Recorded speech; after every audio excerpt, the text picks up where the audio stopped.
The British Navy moved with a quiet confidence that had been decades in the making. Warships patrolled vast expanses of sea, their steel hulls gleaming in sunlight, their guns trained with disciplined precision. Officers and sailors alike carried themselves with an air of certainty, a belief that their dominance was unchallenged and enduring. Orders were followed with punctuality and ritual, signals flashed across decks, and the rhythm of life aboard ships seemed predictable, almost serene. Observers on shore and at sea alike whispered tales of the Royal Navy's supremacy, stories that reinforced a sense of invincibility. We're losing her! Push harder! Yet beneath this calm, there lingered a subtle undercurrent of complacency. Abandoned The ship, ocean, move! vast and unpredictable, held secrets that could not be measured by drills or tradition. Each wave that lapped against the hull seemed innocent, but it also carried the possibility of disruption. Sailors moved between routines with ease, inspecting rigging, scrubbing decks, and noting the horizon with practiced eyes, unaware that the sea would soon test both skill and resolve. The contrast between certainty and the unknown created a tension that viewers feel almost instinctively a prelude to upheaval. A quiet forewarning that even the most confident dominance is vulnerable to forces that lie unseen, waiting for the precise moment to strike. Beneath the waves, a new kind of menace stirred, silent and unseen. German U-boats prowled the depths, vessels designed for stealth, speed, and surprise. Their presence was more than a technological marvel, it represented a paradigm shift in naval strategy. Each submarine moved like a shadow, invisible from the surface, yet capable of inflicting destruction with terrifying precision. Commanders studied charts, calculated torpedo trajectories, and trained crews to function with near-mechanical efficiency, all while remaining hidden beneath the restless sea. The sheer audacity of these machines and their operators inspired both fear and awe. Sailors and officers aboard the Royal Navy ships had little notion of the threat lurking below them, how a sudden, unseen strike could shatter confidence and alter the course of history. Suspense hung in the air like mist, heavy yet intangible, as if the ocean itself held its breath. The invisible menace was a master of patience and timing, exploiting every lapse, every blind spot, every assumption of invulnerability. For the audience, the tension builds gradually, a slow, tightening coil of anticipation, illustrating that mastery above water may mean little against ingenuity hidden beneath, and that certainty can be the prelude to catastrophe. Life aboard the ships continued, a study in routine, camaraderie, and small comforts. Sailors moved with practiced motions, adjusting sails, polishing brass fittings, and maintaining weaponry as the waves rocked steadily beneath them. The scent of salt water mingled with tar, rope, and cooked meals, creating a sensory rhythm unique to life at sea. Between drills, men shared letters from home, quietly swapped jokes, and repaired clothing frayed by constant exposure to wind and spray. The monotony was punctuated by small moments of beauty, the sunlight glinting off rippling waves, the distant cry of seabirds, or the orange blush of dawn spreading across the horizon. Yet beneath these ordinary scenes lay an unspoken awareness of isolation and vulnerability. The vastness of the ocean emphasized both their strength and fragility. Each sailor carried responsibility, skill, and the weight of unknown futures, tethered to a ship that felt both protective and precarious. For viewers, this immersion into daily life creates empathy and grounding, establishing a baseline of calm human experience. It is against this backdrop of routine and sensory richness that the tension of the unseen U-boat threat begins to resonate, subtly preparing the mind for the coming disruption that will test courage, strategy, and resilience. Intelligence reports arrived with increasing frequency, each carrying accounts of U-boat sightings, unusual losses, and unexplained disappearances at sea. Analysts documented movements with careful precision, noting patterns in torpedo attacks and submarine positioning. Yet the warnings were often set aside, filed under anomalies, or dismissed as overly cautious speculation. Officers debated the reliability of informants, the accuracy of sightings, and the likelihood of German boldness, all while the threat quietly multiplied beneath the waves. Letters and coded dispatches painted a picture of an invisible menace, yet their urgency was muted by routine and hubris. The Royal Navy, confident in its decades of supremacy, struggled to reconcile the familiar order of surface dominance with the emerging danger that could strike without warning. The contrast between meticulous warnings and inattention created a sense of dramatic irony. Viewers grasped the peril long before the officers do. Each ignored memo, each unheeded warning, becomes a thread in a growing tension, a quietly ticking clock that promises consequences if caution is neglected. The ocean itself seems to amplify the danger, its vastness hiding every potential strike and leaving little room for error. Through this lens, audiences experience frustration, moral curiosity, and the mounting suspense that comes from knowing that disaster is not sudden, it is avoidable, yet inching inexorably closer with every ignored signal. Admirals continued to operate with unwavering confidence, convinced that centuries of naval tradition would see them through. Charts were consulted, strategies rehearsed, and fleets positioned according to familiar doctrines, all under the assumption that surface ships remained supreme. The idea that a stealthy enemy could undermine these assumptions seemed distant, almost theoretical. Orders reflected this overconfidence. Patrol routes unchanged, convoy protections minimal, and tactical adjustments delayed. Discussions in opulent offices focused on pride, protocol, and precedent, rather than innovation or caution. Sailors' concerns were filtered through layers of hierarchy, often reduced to polite nods rather than actionable change. The human error was subtle, woven into the fabric of certainty, the belief that experience alone guaranteed safety and that deviations from tradition were unnecessary. Viewers are drawn into incredulity at the disconnect, sensing that the very hubris meant to protect them becomes the vulnerability exploited by a new kind of warfare. Suspense rises naturally as the audience watches the calm, disciplined routines above the waves, unaware that beneath them, a patient and invisible threat waits to test both the limits of doctrine and the resilience of men who trust too deeply in habit. The first attacks were sudden, precise, and devastating. Torpedoes struck with an almost surgical accuracy, tearing through hulls, rupturing boilers, and shattering confidence. Sailors, caught in the chaos, scrambled to respond, alarms ringing through decks as water rushed in and fire threatened to consume both ship and crew. Every strike carried human cost, lives lost, comrades pulled beneath unforgiving seas, faces etched with fear and disbelief. Officers attempted coordination, yet the stealth of the U-boats and the vastness of the ocean rendered many countermeasures ineffective. The sound of explosions echoed across waters, mingling with the cries of the wounded and the roar of wind and waves. Each engagement demonstrated not brute force but strategy and patience on the part of the Germans, and the audience is made acutely aware of the vulnerability of even the most disciplined sailors. The mounting tension is punctuated by micro-events. A rope snapping under pressure, a lifeboat overturned, a brief glance of panic caught in an eye before resolve returns.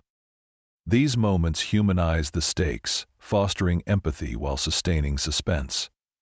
By the end of these early attacks, viewers feel the growing peril and the cost of ignored warnings, understanding that the ocean itself has become an unpredictable arena of human courage and calculated menace. The German Navy had refined a concept that would redefine warfare at sea: the Wolfpack. Unlike solitary U-boats, these groups operated with a coordinated intelligence and strategic precision that leveraged numbers, timing, and communication. Each submarine moved as part of an invisible network, tracking convoys, shadowing fleets, and signaling targets to one another with near imperceptible messages. Commanders studied ocean currents, patrol patterns, and vessel types to maximize the effect of their synchronized attacks. The strategy was elegant in its simplicity yet devastating in execution. Isolate, encircle, and strike at the most vulnerable points. Observers on the surface had no inkling of the coordination beneath them, and even experienced naval officers struggled to anticipate the scale and intelligence behind each engagement. The Wolfpack system demonstrated not brute force alone, but calculated patience, cunning, and a collective will that transforms stealth into tactical dominance. For viewers, the fascination lies in the intelligence behind the terror. How a seemingly invisible silent force can operate with such orchestration, turning technology, timing, and psychology into a weapon as effective as any cannon. The tension builds naturally, each movement under the waves hinting at the chaos to come, creating an intellectual engagement that complements the human drama unfolding above the surface. Night descended like a cloak over the Atlantic, and with it came chaos. Convoys, once orderly and confident, were thrown into disarray as multiple torpedoes sliced silently through black water. Alarms shrieked across decks, lights flickered, and the wind carried the panicked cries of sailors navigating slick, heaving surfaces. Ships attempted evasive maneuvers, engines roared, and decks tilted under sudden jolts, yet the U-boat's stealth and coordination made escape nearly impossible. The unpredictability of each strike emerging from shadowed waters, vanishing without warning, kept sailors on edge, forcing split-second decisions that could mean survival or death. Smoke from damaged hulls mingled with spray, obscuring vision and amplifying the disorientation. Waves battered lifeboats and tossed floating debris, while distant silhouettes of comrades blurred in the darkness. The sensory assault was relentless, the hiss of escaping steam, the crunch of splintered wood, the cold shock of seawater against skin. Viewers feel the suspense intimately, drawn into the fear, confusion, and adrenaline of men, confronting a predator that operated both as one and as many. The night of the Wolfpack attacks becomes a living, breathing entity, a dark, merciless theater in which human courage is tested, and the unpredictability of war is rendered palpable and visceral. Amid the chaos, courage flickered in the faces and actions of ordinary sailors. Officers shouted orders over the roar of engines and wind, hands steady as they guided men through collapsing decks and rising waters. Crew members braved fires, flooded compartments, and broken rigging to rescue comrades, each act a testament to instinctive bravery and commitment to one another. Fear was present, yet it was met with resolve, patience, and improvisation. Rope secured here, lifeboat deployed there, the wounded assisted with urgency and calm. Small gestures of humanity emerged. A shared jacket, a steadying hand, whispered encouragement. Even as explosions rocked nearby hulls, the men continued their work with determination, embodying a moral and physical courage that the audience cannot help but admire. These moments remind viewers that heroism is not always public or grandiose. Often, it is measured in survival, endurance, and the quiet acts that preserve life amid chaos. By focusing on human response rather than spectacle alone, the narrative maintains emotional depth, allowing empathy to flourish while sustaining engagement, ensuring that the terror of the Wolfpack is balanced by the profound resilience of those who face it with steady hearts.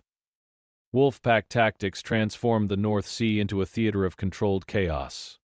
German submarines, moving in coordinated groups, intercepted convoys with terrifying precision. Supply lines that had once seemed secure now twisted through a web of danger, every route vulnerable to sudden strikes. Ships staggered under assault, escorted vessels diverted, and crews struggled to maintain formation amid the deafening roar of engines and the hush of lurking torpedoes beneath the waves. Admirals and strategists attempted to plot courses, but the unpredictable coordination of multiple U-boats made every plan fragile. Convoys became high-stakes games of survival, where a single miscalculation could strand resources, expose crews, or open gaps in critical supply chains. The German forces leveraged the full synergy of intelligence, timing, and environmental awareness, striking at moments when the British expected calm. For viewers, the tension is palpable. Awe at the precision of unseen coordination, dread at the growing unpredictability, and a sense of scale that conveys how swiftly control can slip away. Each successful strike reverberated beyond the immediate damage, eroding confidence and demonstrating that mastery of numbers, timing, and silence could bend even a dominant navy toward disorder. The sea itself seemed to tighten around the convoys, a physical and metaphorical chokehold, reminding all who navigated it that power could be contested in the shadows as decisively as in open confrontation. The British admirals, long insulated by tradition and dominance, now faced a sobering reality. Reports no longer whispered of anomalies, they documented systematic disruption and mounting losses. Communication lines buzzed with urgent updates, and maps once treated as immutable guides now appeared inadequate in the face of unseen threats. The contrast between previous confidence and current vulnerability created a sharp, dramatic irony, as viewers understood the full scale of the danger long before the command acknowledged it. Officers murmured over charts, recalculated patrols, and struggled to reconcile doctrine with the new reality beneath the waves. There was a moral weight to the realization. Complacency and over-reliance on old methods had allowed a stealthy adversary to exploit predictability. The scene evokes both tension and reflection, showing how human error compounds when hubris blinds perception. Even as panic threatened to overtake procedure, glimpses of determination surfaced. Officers knew that acknowledgement of failure was the first step toward recovery.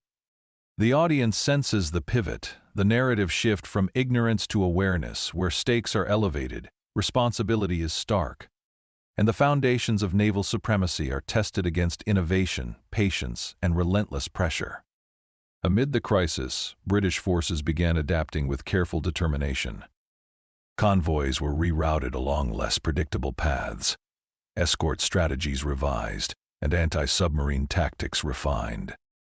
Depth charges became more systematically deployed, sonar tracking improved, and coordination between ships and aircraft increased, creating layered defenses designed to anticipate and disrupt Wolfpack movements.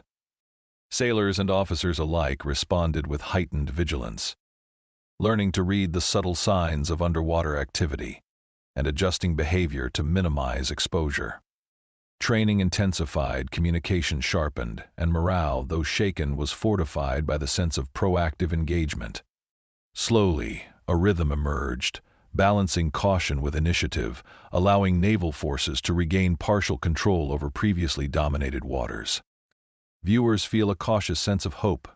The tide of uncertainty begins to shift, even if danger remains, and the narrative momentum tilts toward resilience. The North Sea, once a conduit of chaos, now becomes a proving ground for adaptation, demonstrating that human ingenuity, discipline, and courage can meet stealth and coordination with countermeasures born of awareness and experience. The stage is set for recovery, and anticipation builds for the next chapter of endurance, strategy, and decisive action. Innovation became the lifeline of the Royal Navy as they confronted the Wolfpack threat. Depth charges were refined and deployed with increasing precision, capable of reaching the hidden U-boats lurking beneath the waves. Convoy systems were reorganized, grouping merchant ships under heavy escort, creating protective layers that transformed vulnerability into coordinated defense. Anti-submarine tactics evolved rapidly. Sonar and hydrophone detection improved, patrol patterns became unpredictable, and intelligence from intercepted communications guided fleet movements.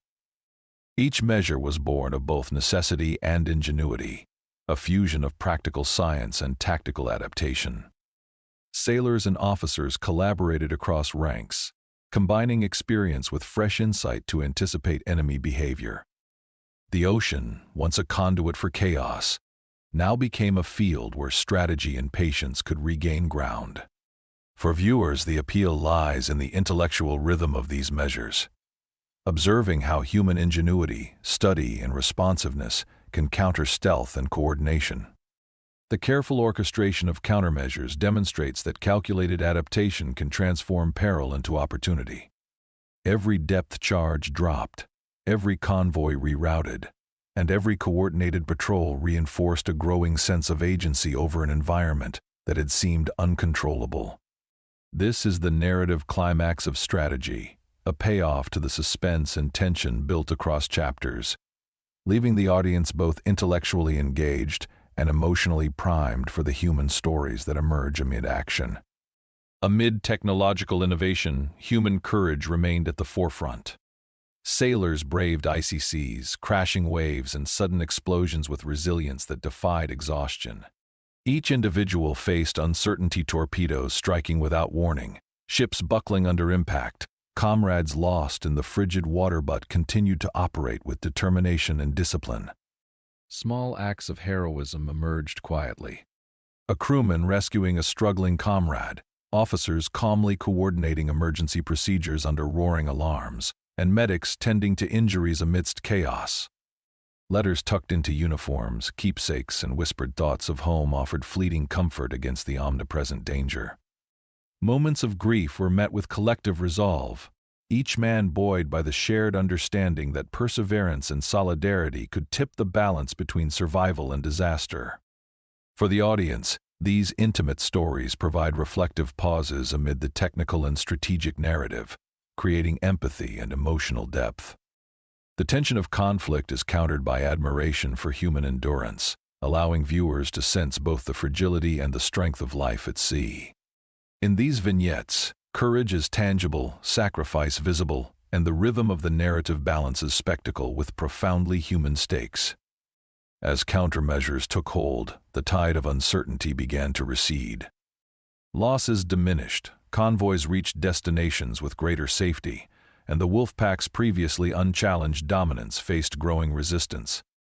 Sailors adapted to the new patterns of engagement, reading the ocean and the sky with heightened awareness, while officers coordinated with calm authority born of experience. The North Sea, once a theater of chaos, gradually yielded to controlled operations and disciplined execution. Relief was measured, cautious, yet unmistakable. Each safe passage, each successful interception, reinforced morale and restored a sense of agency. Observers could see that adaptation, perseverance, and intelligence together were restoring equilibrium, yet the narrative retains a subtle tension, acknowledging that the threat had not vanished entirely. Viewers feel a balance of satisfaction and lingering awareness, a sense that order had been regained through effort, ingenuity, and courage.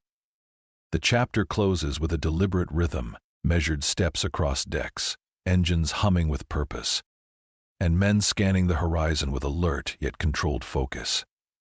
The audience is left with both relief and anticipation, a narrative pivot that signals recovery while honoring the trials and triumphs that brought the fleet to this cautious but hard-won stability. The U-boat campaign left an indelible mark on naval history, reshaping the way nations approached strategy, technology, and maritime defense. The chaos and ingenuity displayed beneath the waves demonstrated that supremacy at sea was never guaranteed, and that innovation could redefine entire theaters of warfare. Convoy systems, sonar detection, and coordinated anti-submarine tactics became standard practices, lessons drawn directly from the challenges faced during these early engagements. Historians later noted that the experiences of sailors, officers, and commanders influenced doctrines for decades, embedding vigilance and adaptability into naval thought. The human stories, the strategic gambits, and the technological evolution all merged to create a lasting legacy. The ocean, once perceived as a straightforward arena for surface dominance, was now understood as a complex, multidimensional battlefield. Viewers are invited to reflect on this transformation, recognizing how adversity drives progress and how lessons learned under pressure ripple through time. There is awe in observing how human intellect, patience, and courage confronted an invisible, relentless threat, leaving a legacy that extends beyond individual heroism to the evolution of entire fleets and nations. The narrative encourages appreciation for the intersection of technology, strategy, and human experience, marking a conclusion that is both factual and emotionally resonant, setting the stage for reflection on the moral and human dimensions of conflict. Beneath the historical achievements lie enduring lessons in morality, hubris, and responsibility. Admirals' overconfidence, based on tradition and past dominance, had been tested against stealth, patience, and ingenuity. The contrast between arrogance and vigilance offers a quiet moral reflection. Power is never absolute, and even the most established systems require humility, observation, and adaptation. Courage alone cannot guarantee success. It must be paired with insight and ethical responsibility for the lives at stake. Sailors' endurance, commanders' recalibration, and the eventual shift in strategy highlight the delicate balance between human error and resilience. For viewers, these lessons resonate beyond the specifics of naval warfare, suggesting timeless truths about foresight, accountability, and the consequences of underestimating unseen challenges. The North Sea's vast expanse becomes a metaphor for uncertainty in life, where vigilance and moral awareness shape outcomes as much as skill or strength. Reflection is encouraged as the audience considers both the cost of hubris and the quiet triumphs that arise from humility, preparation, and courage, bridging factual history with ethical insight and fostering a meditative pause before closure. The North Sea, now calm, stretches endlessly beneath a sky brushed with soft light. Waves ripple gently, carrying the faint scent of salt and seaweed, while seabirds trace arcs above the horizon. Surviving sailors move along decks with measured steps, their faces illuminated by the golden glow of dawn, breaths mingling with the fresh, cool air. Equipment rests quietly, engines hum softly, a rhythm in harmony with the ocean's gentle pulse. The tumult of battle is replaced by reflection and quiet camaraderie.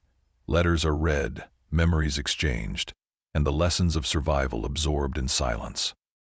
Even the smallest sensory details, the shimmer of sunlight on water, the rustle of canvas, the distant echo of waves against hull, convey a serene completion. Viewers feel the full arc of tension, courage, and adaptation resolve into calm, absorbing both the heroism and the learning that emerged from chaos. The North Sea, indifferent yet witness to history, provides a final tableau of peace, a cinematic embrace of reflection, accomplishment, and meditative closure.